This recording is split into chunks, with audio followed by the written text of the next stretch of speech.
Assalamualaikum warahmatullahi wabarakatuh. Selamat pagi teman-teman. Hari ini saya akan mencoba menerangkan tentang sebuah artikel dengan judul Smart Toy Based Learning yang ditulis oleh Kursat Kagiltai Nurikara Kansu Cikdem Aindin. Dengan saya Dita Waranita Nintias di sini akan mencoba menerangkan kesimpulan dari artikel Smart Toy Based Learning. Apa saja yang akan saya bahas? Yang pertama, nanti ada abstrak, terus introduction, key characteristic of smart toys, ada smart toy project, smart toy and developmental stage of children, dan smart toy as cognitive tools. Terakhir ada conclusion. Nah, di abstrak ini intinya adalah bab ini membahas karakteristik umum dan penelitian terbaru terkait mainan pintar. Mainan pintar dapat didefinisikan sebagai bentuk mainan baru yang menampilkan benda berwujud dan komponen elektronik yang memfasilitasi interaksi mainan pintar. Jadi di sini proyek pembelajaran berbasis mainan pintar ini dibahas dan karakteristik mainan pintar sebagai alat kognitif untuk memfasilitasi pembelajaran yang dianalisis. Nah, di dalam pendahuluan data survei awal dari penelitian ini ada 4, yaitu mainan berbasis teknologi adalah salah satu pilihan anak yang paling disukai di dunia saat ini. Dan yang kedua, penjualan mainan dunia tumbuh hampir 5% pada 2010 menjadi 83,3 miliar. Ini sesuai data NPD Group INC 2011. Terus menurut Toy Industry Association, mainan elektronik adalah kategori pertumbuhan terbesar di industri dengan kenaikan 17%.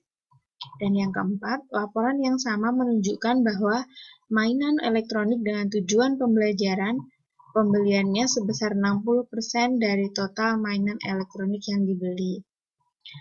Jadi tujuan bab ini adalah untuk memberikan karakteristik umum mainan pintar dengan merujuk pada contoh-contoh spesifik sambil menyajikan dinamika pembelajaran berbasis mainan pintar sesuai dengan kebutuhan perkembangan anak-anak. Bab ini juga membahas pembelajaran berbasis mainan pintar dengan pembelajaran melalui interaksi dan menganalisis mainan pintar sebagai alat kognitif. Jadi secara keseluruhan bab ini menyajikan 6 topik. Yang pertama, karakteristik utama dari mainan pintar. Kedua, proyek mainan pintar. Ketiga, hubungan antara mainan pintar dan periode perkembangan anak-anak. Keempat adalah mainan pintar dari perspektif motivasi intrinsik. Kelima, mainan pintar sebagai alat kognitif. Dan keenam, implikasi di masa depan. Karakter kunci dari permainan pintar ini, yang pertama, tujuan utama mainan pintar adalah mainan pintar berbeda dengan mainan lainnya. Setiap fungsi memiliki fungsinya itu memiliki tujuan yang berbeda. Nah, fungsi media itu meningkatkan tugas perilaku, meningkatkan tugas kognitif. Nah, alat bantu mainan pintar bisa mainan pintar yang mandiri atau yang bisa dengan alat bantu komputer, gadget, dan lain sebagainya. Jadi kesimpulan kutipan pakar, dalam permainan mainan pintar, belajar melalui interaksi dapat didefinisikan sebagai belajar beberapa konsep atau keterampilan yang dikombinasikan dengan tugas, mencapai tujuan berinteraksi dengan teknologi dan instruksional yang menyenangkan.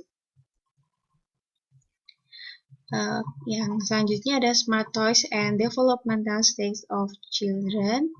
Jadi di sini sensory motor stage. Yang pertama kita bahas tentang mainan yang diperlukan adalah mainan untuk mengembangkan kemampuan sensori motorik anak.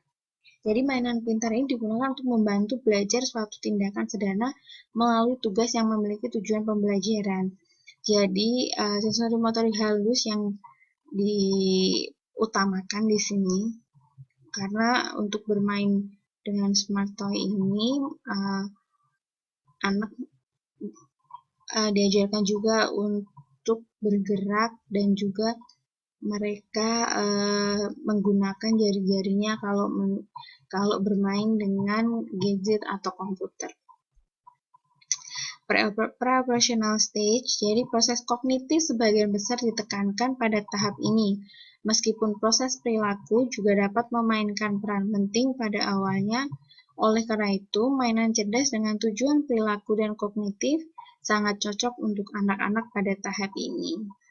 Jadi karena mainan pintar ini ditujukan atau berfungsi juga untuk merangsang stimulus kognitif anak, karena dalam permainan ini mengandung tujuan-tujuan untuk belajar.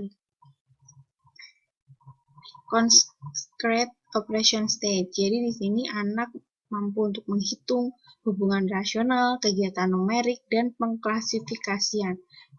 Cocok untuk anak pada tahap operasional konkret.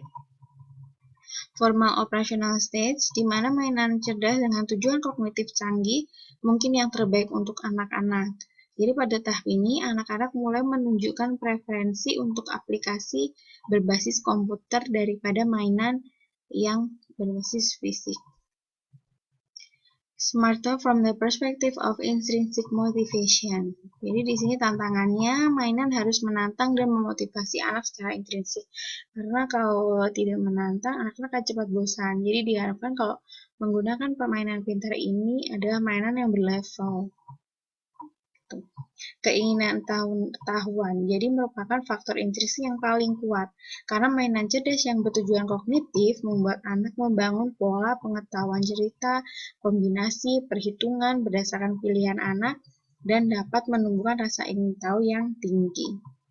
Kontrol, kegiatan harus memiliki kontrol yang kuat kepada anak untuk memberikan pengalaman belajar yang luar biasa. Fantasi diperlukan di sini karena fantasi juga merupakan dimensi penting dalam permainan anak. Karena faktanya semua aktivitas mainan berakar pada fantasi, di mana di sini nanti merangsang anak untuk berimajinasi dan juga mengembangkan imajinasinya dia menjadi sebuah struktur otak yang maksudnya struktur pemikiran yang berbeda nantinya. Mainan cerdas sebagai alat kognitif, jadi di sini mainan cerdas sebagai sumber daya cerdas yang membantu membangun pengetahuan melalui interaksi dengan peserta didik. Jadi kesimpulannya dari artikel ini adalah yang pertama, mainan pintar adalah bentuk mainan baru yang menggabungkan benda nyata dan chip elektronik untuk memberikan interaksi dua arah yang mengarah ke tugas yang bertujuan dengan perilaku atau kemampuan kognitif. Yang kedua, meskipun mainan pintar memiliki beberapa keunggulan karena kemampuannya, teknologi ini juga memiliki keterbatasan. Dalam permainan individu, mainan cerdas dapat mengurangi sosialisasi, menyebabkan anak-anak lebih sering bermain dengan mainan. Jadi di sini ada pro kontranya ya, apalagi kalau sekarang banyak anak-anak yang kecanduan oleh gadget gitu. Dengan munculnya teknologi baru, aplikasi berbasis mainan pintar akan menjadi luas dan anak-anak akan memiliki lebih banyak kesempatan untuk menggunakan mainan yang kuat ini secara efektif. Dari sini, mainan pintar itu harus dengan bimbingan orang tua. Jadi di mana anak itu benar-benar memilih mainan yang dia perlukan dan juga menunjang untuk kognitif dia, sensori motorik dia, dan pertumbuhannya anak itu. Oke, terima kasih. Sekian dari presentasi saya. Kalau ada kurangnya, mohon dimaafkan. Semoga bermanfaat. Wassalamualaikum warahmatullahi wabarakatuh.